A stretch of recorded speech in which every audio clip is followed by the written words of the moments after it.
समस्त जय श्री राम। नमस्कार। मोर नाम बाबू भाई बजरंगी, जयपुर हिंदू समाज। आज जो आम बैठक होता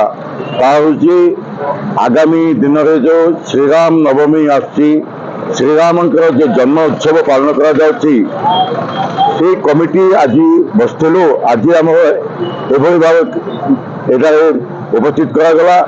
प्रति वर्ष भली ए वर्ष मध्य आमर राम नवमी पालन करा आम बाबराव सम्मान मंदिर पाख बाहरी दशहरा पड़िया समापन हम।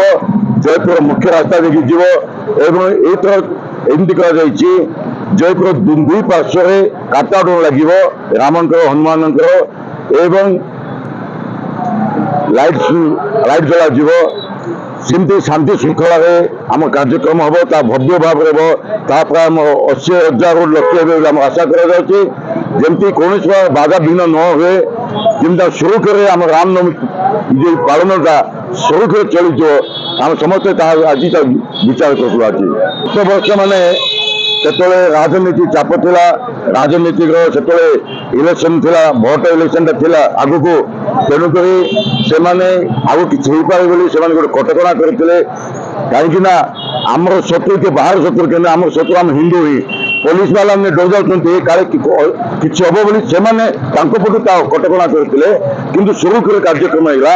ये तो आम भी चाहूँ ये सुरुखुरे आम कार्यक्रम आम चाहूँ आम प्रशासन सहित बस कथा देव केमती सुरुखुरे आम मिलमिशी कम कर प्रेस मीट हम आम सबको मिसी सब कलेक्टर सहित मिसिकी सभी विषय जनइबू जमी सुरुखुरे ये कार्यक्रम भल भव्य भाव हम।